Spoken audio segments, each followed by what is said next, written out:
இந்த ஆதிக்கு துணிக்க வேண்டும். ஐக்கிய சம்பத்தானே செய்க.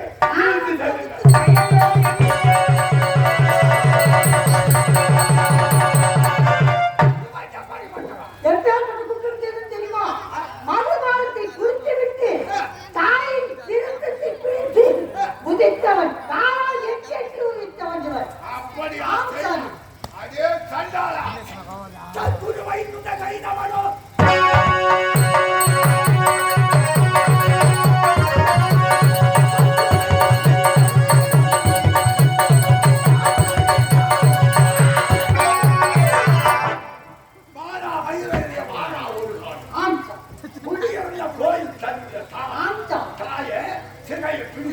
நடு தெருவில் தரமாக இழுத்து எப்போது அடித்தார்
மதனவாளன் உயரை கவர்ந்து வாருங்கள் புறப்படுங்கள்.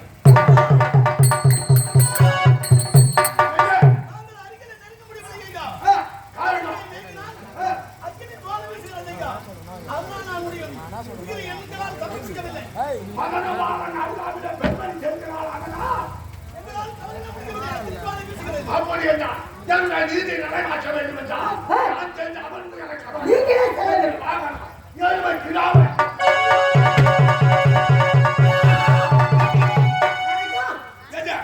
தங்கள் எருமை வாகனம் மண்டியிட்டு தானத்தாரையாக கண்ணீர் தறி ஓடுகின்ற ஆறுபோல் இது என்ன என்ற நீதி நிலைநாட்டலாம் என்று பார்த்தால் தூதுவர்களும் சேர்ந்தவர்கள் திரும்பி வந்து விட்டார்கள். எருமைக்கிடாவோ மரம் அறிக்கிறது. அப்படி என்ற நீதி நான் எப்படி நிலைநாட்டேன் ஆண்டவா ஈசா அப்படி என்றால் அப்போது நானே பார்த்தாரையாக சென்று மணிமண்டலக்கூடிய மரணமாக உயரை கவர்ந்து வருகிறேன். நான் வரும் வர எவ்வளவு உத்தரவு சாமி. அந்த துயரடிவன்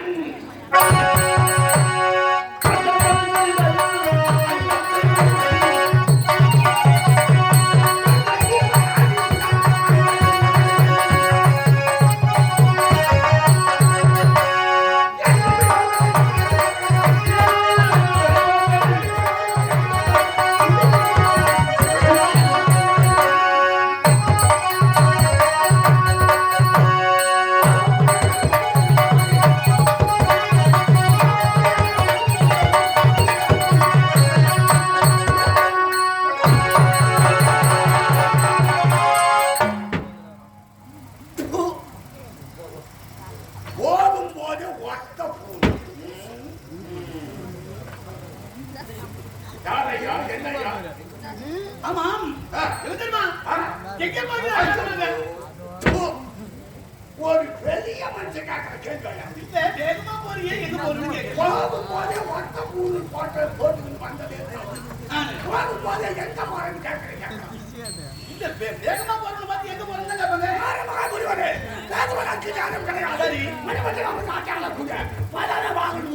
இன்னும் 3 எவ்வளவு வர வேண்டும் இல்லை என்றால் நீ தேவன் காதல் தேவன் எங்க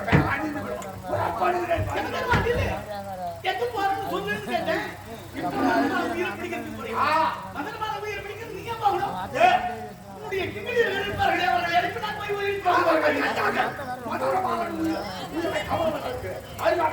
பெண்மணி செல்கிறார். அதனால் அவன் உயரை கவர அக்கடித்து வாழ வீதி நடந்தது திரும்பி வந்துவிட்டான். அவர்கள் வந்து விட்டார்கள்.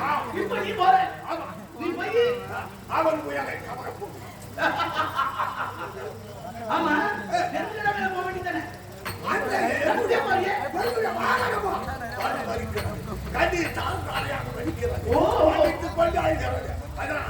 நானே பார்த்தாரே எதிரே கவர்ந்து வருகிறேன்.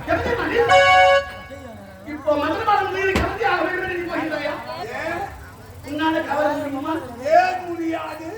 உன்னால் முடியாது என்று சொல்கிறேன். முடியும் என்று நான் சொல்கிறேன். உன்னால் எப்படி முடியும்? ஏனென்று சொன்னால் அங்கே இருக்கும் ஒரு பத்திரி பெண் அவைதான் நீ சென்றால் அவனுடைய கவரவே முடியாது. யாராக இருந்தாலும்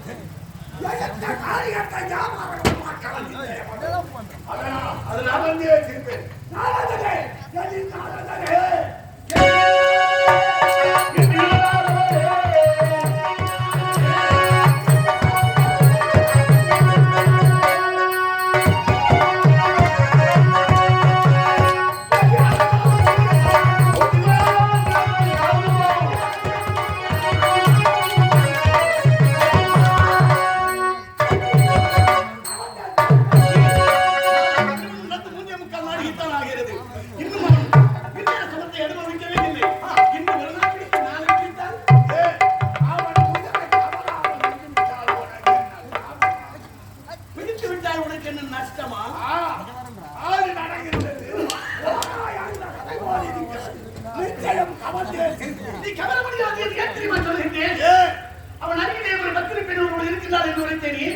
அந்த பத்திரி பெண்ணால் உனக்கு ஏதாகிலும் தீங்கி வந்து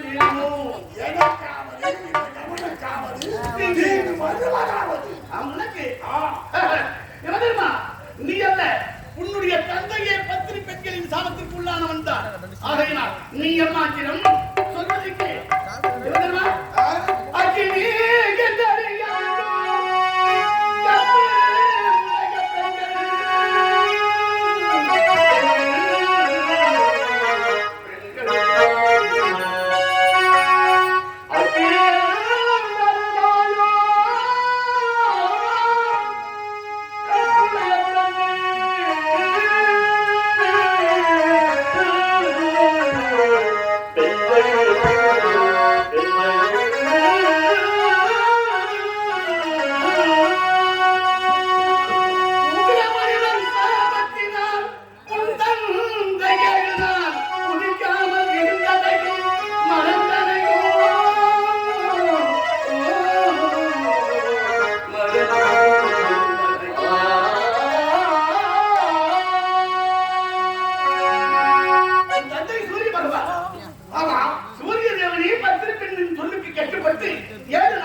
ஒரு பிள்ளையானது 9 வயது வரைக்கும் செய்யக்கூடிய தவறு தன்னுடைய தாய் தந்த பங்கிலே அதன் பிறகு செய்யக்கூடிய தவறு அவனுடைய கணக்கிலே அவன் செய்த தவறுக்காக அவன் எப்போது பிடித்து வாழை கிள்ளி தொடர்ந்து சொருவி அதற்கு பதிலாக அவன் கழிவாக கழுவரத்தில் தண்டனை கொடுத்திருக்கிறான். அவன் கழுவரத்தில் தூங்கி கொண்டிருக்கிறான். நலாகினி தன்னுடைய கணவனை மக்களிடையே கூடி வைத்து மூந்து செல்கிறார். மேலே தூங்கி கொண்டிருக்கின்ற அந்த உத்தரமணிகளை பார்த்திருந்தால் அந்த ஒரு காரியத்தை பார்க்காமல் கூடிய நாள் இருக்கின்றான். கூடிய நாள் இருக்கப்பதற்கு அவனுடைய ஆசிரமாகியை பெறுகின்ற அந்த கருவினால் அவனுடைய குதிரமும் சீரும் வடிகிறதை வழிமுறைக்க முடியாமல் அடி பாவி நலாகினி உன் கணவன் மீது இருக்கிற ஒரு பத்தின் காரணமாக நான் மேலே தூங்குவதை பார்க்காமல் என்னை இழுத்து வலிக்குள்ளாக பதுக்கி ஆளாக்கி விட்டாயே. இதற்கெல்லாம் காரணம் உன் தாய்தானே, உன் மாங்கல்யம் தானே. நாளை சூரியன் விழித்தால் உன் மாங்கல்யம் மறுபட கடவுள் விழிசாமான் சாபத்தை கொடுத்தான். அந்த உத்தரவன் சாபத்தை கொடுத்தவுடனே அவள் வந்தாடினார். சுவாமி, நீங்கள் மேலே தூங்குவதை பார்க்காமல் இருந்திருக்கேன். எனக்கு இப்படி ஒரு சாபத்தை தந்திரில்லை. சாபத்தை மாற்றினது எவ்வளவோ வந்தாடினார். அவள் கேட்கவே இல்லை. கொடுத்த சாபம் கொடுத்தது நான் என்று எடுக்க விட்டார். உடனே இந்த நலாகினி பார்த்தார். பார்த்து சூரியன்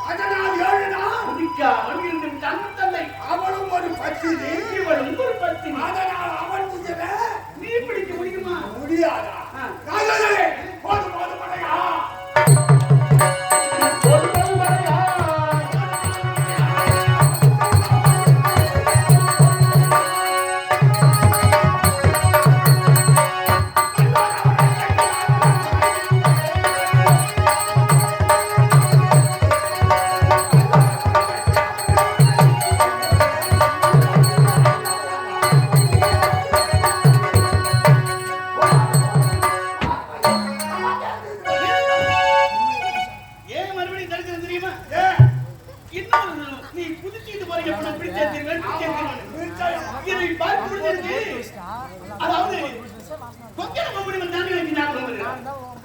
அந்த கொக்கர மம்புடி தெரியுமா செய்தான்? காலகத்திலே தவறு கொண்டு வந்தான் பரமேஸ்வரனை குறித்து. ஆனால் இவனுடைய தவறு ஈடேறிட்டது ஏன் தெரியுமா நினைத்தான்?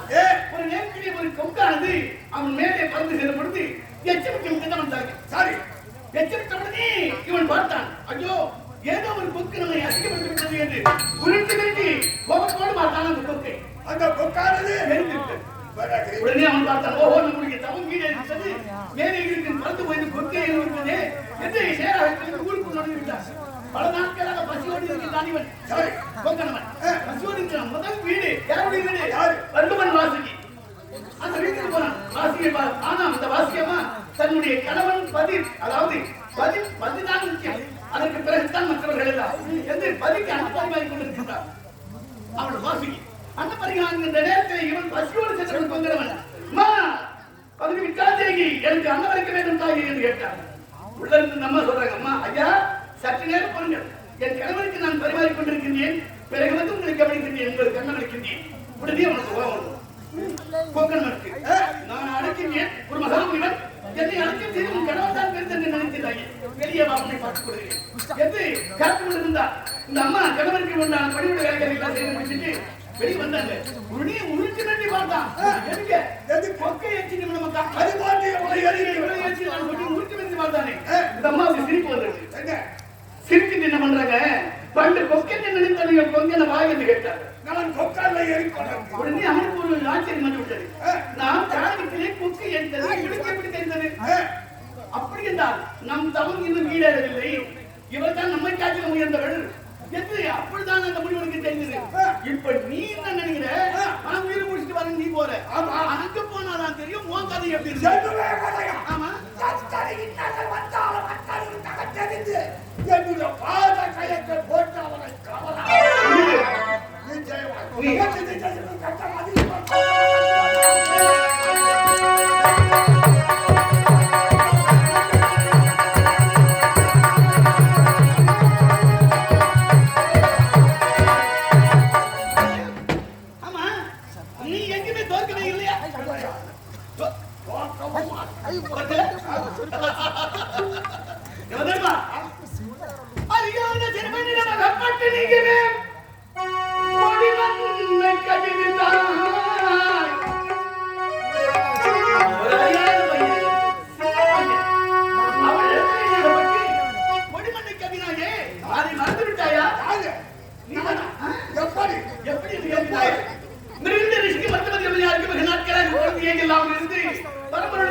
குறித்து அதிகாரி தவத்தை செய்தான்.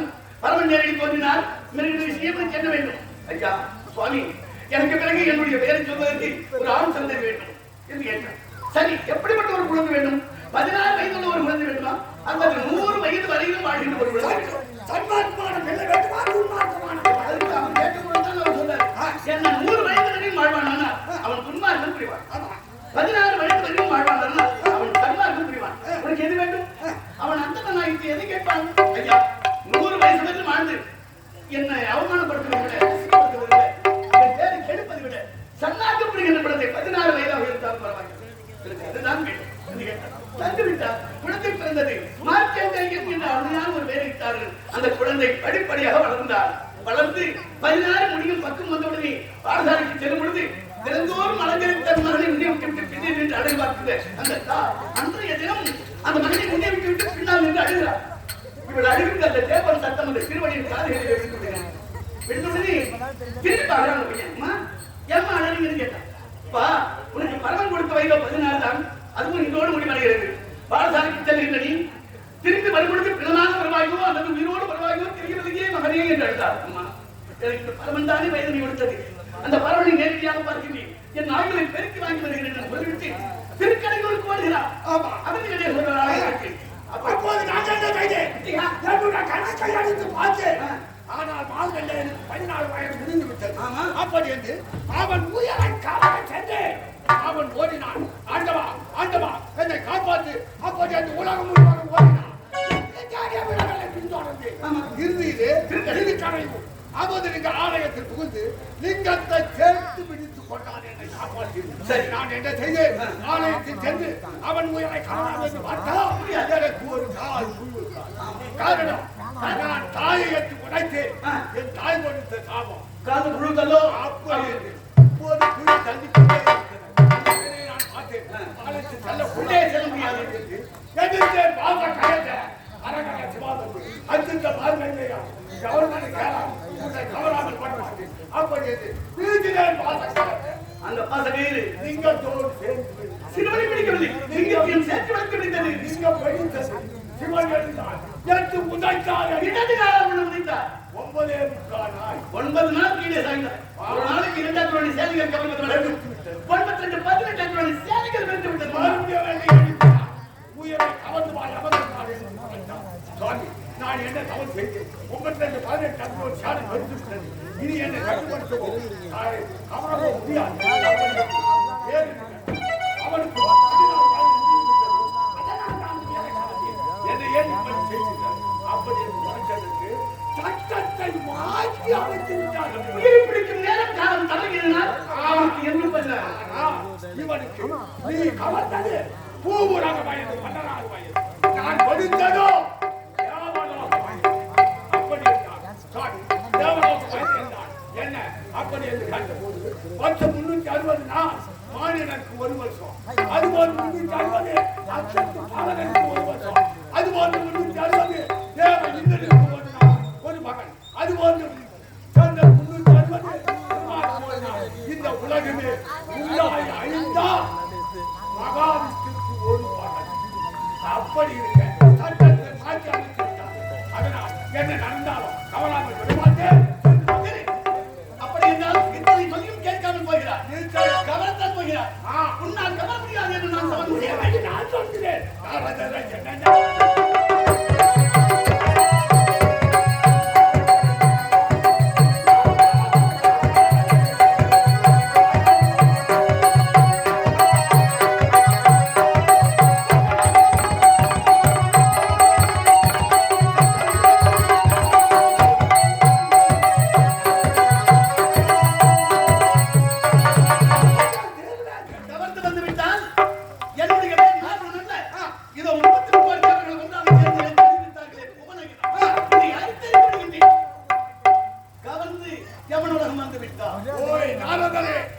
யாரிடம் சபதம் செய்கிறோம் என்று சிந்தித்து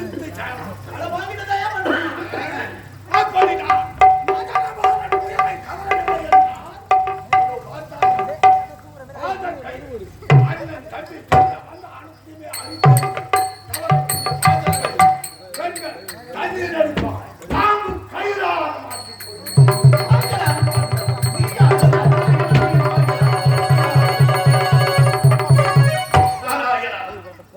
யமதர்மன் உயிரை கவர்ந்தே தீர்வேன் என்று கங்கணம் கட்டிக் கொண்டு போகின்றான்.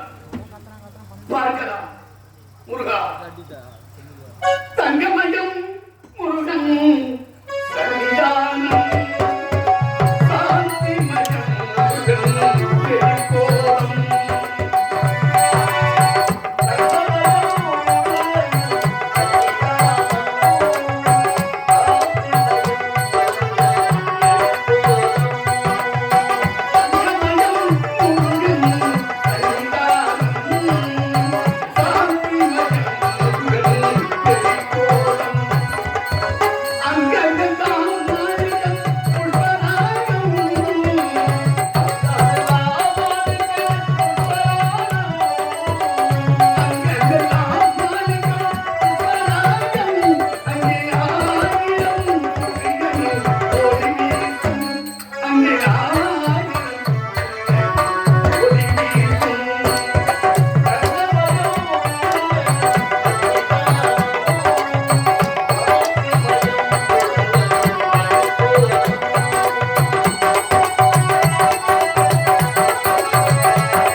என்ன நடக்கிறது என்பதை பார்க்கலாம்.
திருமணமே வேண்டாம் என்று நினைக்கின்றவர்கள் காலகமதி ஆட்சியாளர்கள் உன்னை சந்தித்தேன். எப்படி ஆந்தவர்களால் உனக்கு வழக்கம் திருமணம் முடிந்துவிட்டது. அதாமா அதுதான் வெளிமன்றாவில் இன்னும் திருமணமாக இருக்கிறது. ஆடிப்பாடி விளையாடி மகிழ்ந்து கொண்டே எனவே இந்த ஆடி பார்க்க வேண்டும் என்றால் சற்று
கொண்டு இன்னும் சிறுதோறும் அதெல்லாம் கிடையாது. நான் சத்திரவதனாட்டில் சத்திரவதற்கும் சத்திரவதற்கு மகளாக பிறந்து சமுதிரமலை பேச்சு வாழ்வதற்கு சத்திரமே கிடையாது. ஆனால் தமிழக கபடியாசவருக்கு தங்களுடைய மனசு இந்த நாட்டு கருத்துலாமல் இந்த அவர்கள் நாடு கொள்வதை எனக்கு சந்தோஷமாக தருகிறது. இன்னும் சத்தம் தான் இருக்கிறதா?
சொல்லக்கூடிய விதை பிடிக்கக்கூடிய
நான் இருக்க வரையில் உங்களை விட்டு வெளியே பார்த்தேன். நான் பார்த்துக் கொள்கிறேன்.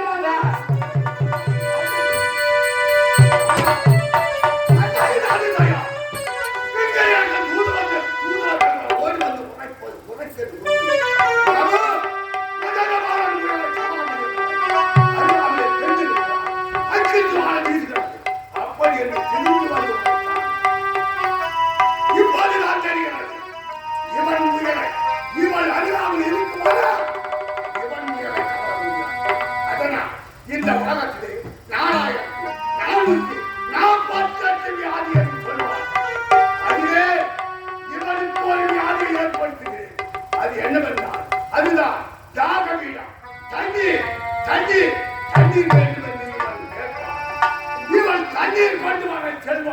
பலியாக இவன் தனியாவான் என் பாத பயத்திற்கு பலியாவான் இப்போதே தியாகவிடா ஏற்பட்டிருக்கு சம்போ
தண்ணீர் தண்ணீர் எடுத்துக் கொண்டிருந்தது. இதை தண்ணீர் எடுத்துக் கொண்டிருக்கேன். தண்ணீர் எடுத்து வருவதற்குள்ளாக அதுக்குள்ளாக எந்த வரைக்கும் விட்டீரா? இதோ சமுதிரவள்ளி தண்ணீர் தண்ணீர் எடுத்துக் கொண்டிருந்தது. இதோ தண்ணீர் எடுத்துக் கொண்டிருக்கிறீங்க. இதோ தண்ணீர் சுவாமி, இதோ தண்ணீர் எடுத்துக்கிறேன்.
கூடாதா?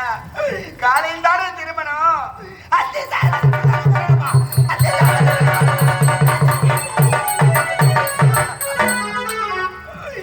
எனக்கு வந்த நிலைமை வேறு அந்த பெண்ணுக்கு வந்து விடக் கூடாது ஐயா.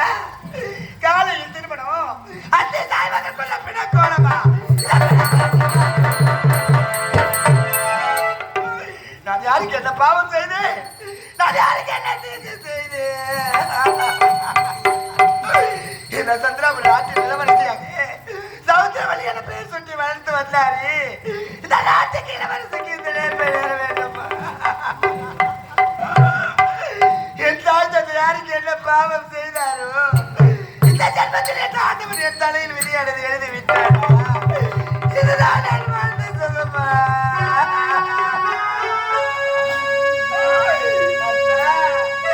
நான் எங்க கற்பதிருப்பேன் சுவாமி? பாட்டு பாடவா எடுத்து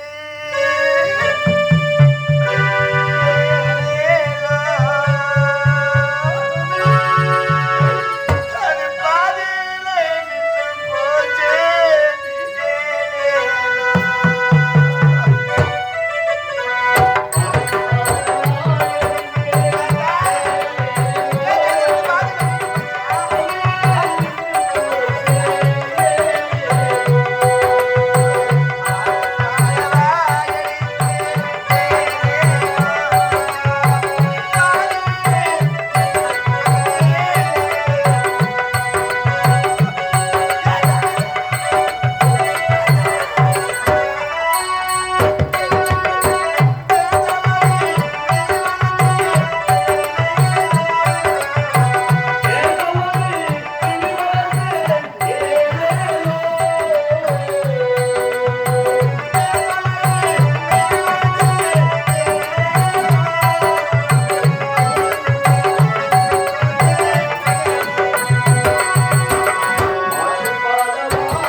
பார்க்க போறேன் ஐயா.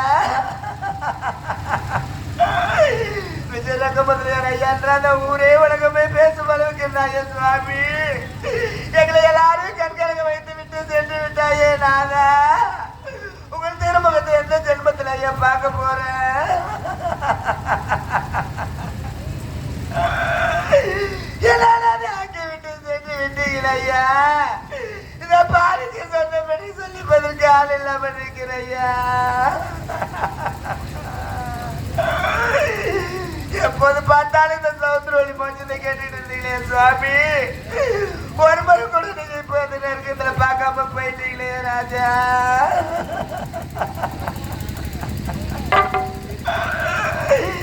எனக்கு அடிக்கு இருந்துங்க ஐயா. என்னருக்கு மாளிகையில்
அழகான மண்டபம் 1000 பேர் சேர்ந்து கட்டி ஒரு கற்பட்டது இருந்து விழுந்தது போல் என்ன பாவி கற்பட்டதோ இதை பாவி பாதி என் வாழ்க்கை எழுதி விட்டேன். ராஜா நடந்து விட்டேனா இறைவா. இதை ரத்தமணி கிராமத்தை சேர்ந்த என் மதிப்பிற்கு மரியாதைக்குரிய பாசமிகு அண்ணன் மகாலிங்கம் முதலியார் என்று சொல்லக்கூடிய ஐயா அவர்களால் இப்போது சவுந்தரில் நடிக்கக்கூடிய காற்றாமத்தை சேர்ந்த கனராஜனுக்காக 100 ரூபாய் கொடுத்துள்ளார். அன்பளித்த ஐயா அவருக்கு நீண்ட ஆயிரம் மனித செல்வம் பெற்று வாழ்வாக வாழ வேண்டும் என்று வாழ்த்துக்கிட்டு நன்றி. வணக்கம் வணக்கம் வணக்கம். இது நட்டமணி கிராமத்தை சேர்ந்த காசிலிங்கம் முதலியார் அவர்கள் காசி முதலியார் அவர்களால் இப்போது எனக்காக 50 ரூபாய் கொடுத்துள்ளார். அன்பளித்த ஐயா அவருக்கு என்னுடைய மனமார்ந்த நன்றியை தெரிவித்துக் கொள்கின்றேன். பெயரே வேண்டாம் என்ற தந்தை அவர்கள் இப்போது திருவள்ளூர் நாடக மன்றத்தின் ஆசிரியர் ஹார்மோனியம் வாசிக்கூடிய கூட்டேற்பேட்டை அருகாமையில் உள்ள அவ்வையார் குப்பத்தை சேர்ந்த எதிராஜா என்று சொல்லக்கூடிய ஐயாவிற்காக 50 ரூபாய் கொடுத்துள்ளார். அன்பளித்த ஐயாவிற்கு எங்களுடைய திருவள்ளூர் நாடக மன்றத்தின் சார்பாக நன்றி என்ற வணக்கத்தை தெரிவித்துக் கொள்கின்றேன். ஐயா அவர்கள் இப்போது எனக்காக 50 ரூபாய் கொடுத்துள்ளார். அன்பளித்த ஐயாவிற்கு நீண்ட 1000 மனித செலவு பெற்று வாழ்வாக வாழ வேண்டும் வாழ்த்துக்கிட்டே நன்றி என்ற வணக்கம் வணக்கம் வணக்கம்.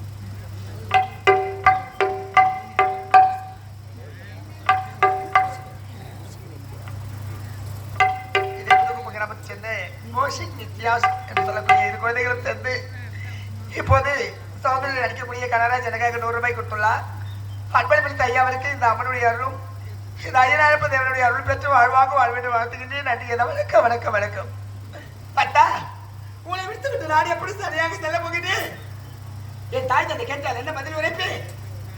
திருமணம் ஆகி சென்றவுடனே எப்படி மகளியாக நான் அரமணை புறப்பட வேண்டுமா?